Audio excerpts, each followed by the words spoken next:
Bismillahirrahmanirrahim. Qala mu'alif rahimakumullahu ta'ala wa nafa'ana bihi wa bi ulumihi fid dharaini amin ya rabbal alamin. Al-Fatihah. A'udzu billahi minasyaitonir rajim. Bismillahirrahmanirrahim. Alhamdulillahi rabbil alamin arrahmanir rahim maliki yaumiddin. Iyyaka na'budu wa iyyaka nasta'in. Ihdinas siratal mustaqim. Siratal ladzina an'amta 'alaihim ghairil maghdubi 'alaihim waladdallin amin. Qala faslun fil haya. Fasal menerangkan tentang rasa malu. Kalau kemarin menerangkan tentang menjaga lisan, menjaga lidah, menjaga omongan. Kalau omongan jangan ngawur. Gara-gara ngawur nanti akan menjerumuskan kalian di penjara. Sekarang menerangkan tentang haya. Haya itu malu ya. Dalam satu hadis Nabi diterangkan bahwa al-haya minal iman. Malu itu bagian daripada iman. Jadi kalau orang beriman itu justru dia punya rasa malu. Kalau nggak punya rasa malu berarti tidak beriman. Orang yang sudah hilang kemaluannya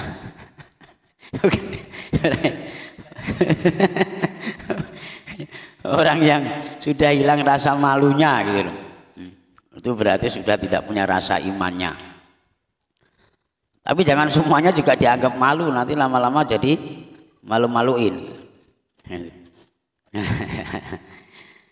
Qala alaihi sholatu wassalam, bersabda siapa Kanjeng Nabi Muhammad sallallahu alaihi wasallam, ya Aliyun, wahai Ali, ad-dinu kulluhu fil haya. Ad-dinu kulluhu fil haya. Artinya itu semua amal agama itu sumbernya dari rasa malu. Sumbernya dari rasa malu. Jadi kalau kita punya iman harus punya malu, ya kan? Kemarin saya terangkan tentang soal makanan, ya. Congok boleh kita, atau bahasanya apa yang geragas ya, congok lah. Tapi kalau di rumah, kalau di luar rumah, di forum, ya, ketemu sama kawan-kawan maka harus ditahan. Semua menu dimasukkan ke piring semua, sampai piring itu sampai tak muat. Itu juga bagian tanda tidak punya malu. Wahwa antahfadzur roksa wa ma hawa wal batna wa ma wa'a. Wahwa antahfadzur roksa, adapun malu itu adalah menjaga kepala. Artinya menjaga kepala itu berusaha untuk menundukkan kepala kita. Wa ma hawa, dan apa yang ada di kepala kita.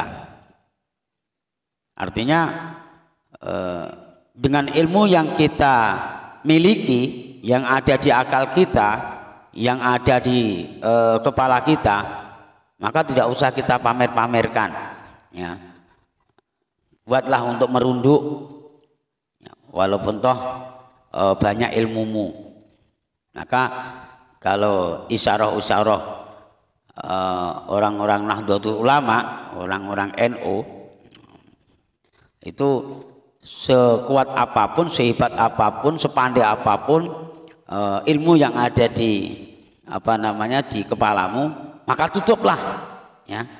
Ditutup dengan namanya khufyah. Ya, kalau bahasanya kopiah, ya. Itu sebetulnya dari bahasa Arab yang namanya khufyah, sembunyikan. Enggak usah kau tonjol-tonjolkan kepintaranmu. Ibaratnya seperti itu. Kalau sekarang kan beda lagi sekarang.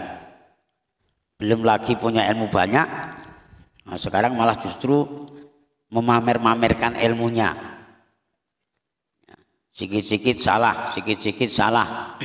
Ada orang berbuat ini itu salah, ya kan? Padahal ada kalanya belum sampai kajian-kajiannya itu. Bagaimana contoh, kalau kita tidak mau perang, tidak mau jihad, salah. Ya. Padahal di sisi lain juga ada dalam ajaran kita disuruh tawadhu, merendah, ya. Kemudian apa namanya, tidak menyombongkan ilmu kita, tidak mengagung-agungkan kepandaian kita, tidak menonjol-nonjolkan kepandaian kita. Ada dalam satu keterangan itu juga diterangkan seperti itu. Jadi termasuk ilmu malu itu adalah mampu menundukkan kepalanya, mampu menundukkan kepala kita. Jangan geleng-geleng, artinya apa? Dangak-dangak itu apa bahasanya itu? Ya. Terlalu melihat ke atas lah ya, tanpa bisa merunduk, artinya menyombongkan ilmu yang ada di dalam kepalanya sehingga tidak mampu merunduk. Maka orang-orang zaman dulu, orang-orang kuno zaman dulu itu kalau mengajarin anak-anak cucu dan cucu-cucunya itu berusaha untuk merunduk. Rundukkan kepalamu, rundukkan mahkotamu.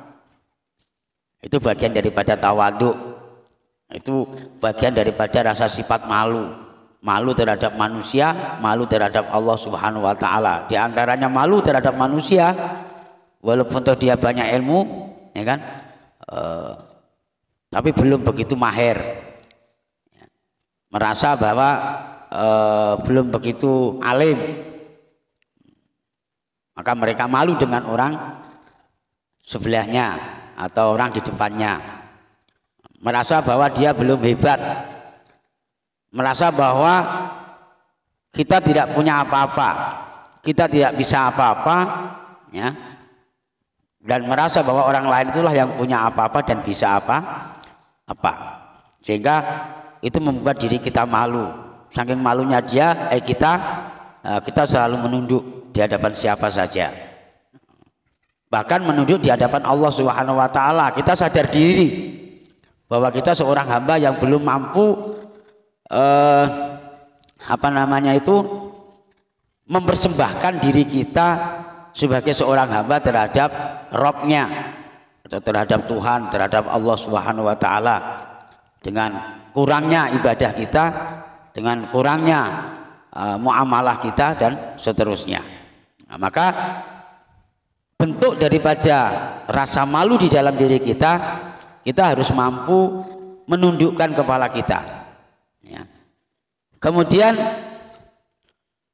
wal batna wama wa'a, ya, dan menjaga perut kita, ya. Lagi-lagi urusan perut, wama wa'a, dan apa yang masuk ke dalam perut kita. Artinya kita harus malu, perut kita terisi dari barang-barang apa, ya. Mungkin banyak yang haram, banyak yang riba, banyak yang syubhat, ya. Banyak makanan-makanan di dalam perut kita yang tidak sesuai dengan keinginan Allah Subhanahu wa Ta'ala. Itu juga harus kita malu. Tadi sempat saya singgung di depan bahwa pengaruh besar derajat dan martabat di dalam diri kita yang berkaitan dengan perut ini, pengaruh besar. Sebagaimana contoh sajalah, ada seorang alim, ya, yang luar biasa ilmunya, ceramahnya hebat, pidatonya luar biasa juga, mauidhah hasanahnya sangat menyentuh, ya. Santrinya banyak, muridnya banyak. Ibaratnya seperti itu. Akan tetapi ketika mereka makan, ya, walaupun toh itu makanan halal ataupun minum, walaupun toh itu minuman juga halal, akan tetapi kalau kelihatan tidak punya malu, kelihatan congoknya, kelihatan nggak pernah makan, maka orang rakus, ya, kelihatan rakusnya, maka orang lain justru nanti akan menilai kerendahan orang tersebut. Ini masya Allah, lu makan piring sampai segitu tingginya menu yang ada di atas piring, ya kan? Kayak macam di rumah nggak pernah dikasih makan istrinya, ya. Kayak macam nggak pernah makan enak, gitu kan? Minuman, segala minuman dijelajahin semua, diratain semua, dirasakan semua. Udah ada oke jelly drink, udah ada teh obeng atau es teh kalau bahasa orang Jawa, ya kan? Kemudian masih ada melon, masih ada apalagi, semua dijajan. Tolong Kang, ambilkan melon itu Kang. Tolong kopi lah. Tolong gini, semua minuman diatain semua. Kira-kira apa namanya? Penafsiran daripada murid-muridnya kayak apa? Ini kayaknya nggak pernah minum enak kayaknya. Ya kan? Lagi faktor pertumbuhan ya. Ini loh bapak-bapak yang dirahmati Allah Subhanahu wa taala, kalau kita terlepas daripada sifat malu, maka orang akan memprediksi kita tidak punya iman. Ya kan? Hari-hari mintain rokoknya kawan terus, ya kan? Padahal dia apa namanya, doyan ngerokok, nggak pernah beli rokok. Itu nanti lama-lama diprediksi sama kawannya itu nanti, ya Pak ya. Ini orang ini loke atau gimana kan ini? Doyan ngerokok tapi nggak mau beli rokok, terus nggak malu-malunya ngambil sini ngambil sana, didelajain semua, diratain semua, ya kan? Satu jamaah ambil sini, ambil situ, ambil sini, ambil situ, itu menandakan bahwa tidak punya rasa malu. Maka laki-laki itu berkaitan dengan iman, dan pengaruh besar, ya, pengaruh besar tentang makanan dan minuman ini pengaruh besar untuk membungkus sifat malu kita. Nah, maka kita kalau ngikutin apa yang disampaikan oleh Kanjeng Nabi Muhammad SAW terhadap sahabat Ali ketika beliau memberikan tausiah, ya, maka kita harus berusaha untuk mempunyai sifat malu dalam segala hal, ya, dalam segala hal, sehingga seolah-olah walaupun toh kita pinter itu nggak ngelihatkan kepinteran kita gitu, kan itu. Tapi juga jangan keterlaluan malunya, ya kan? Kalau keterlaluan malunya nanti apa-apa disuruh tak mau, ya. Udah tahu bisa baca berjanji, suruh baca berjanji nggak mau, malu aku. Kan itu kan. Begitu juga nanti disuruh mimpin tahlil padahal dia juga bisa tahlil, karena mendengarkan tausiah ini kita harus mempunyai sifat malu, terus semua apa-apa disuruh nggak mau, ya kan. Tapi giliran waktu makan mau. Jangan ketawa. Banyak kenyataannya seperti itu kan itu. Kalau tentang ilmu disembunyikan, tapi kalau tentang makanan dibuka. Kan itu kan. Apalagi pakai aji mumpung, ini di rumah nggak ada ini. Gitu kan. Semua dirabasin semua.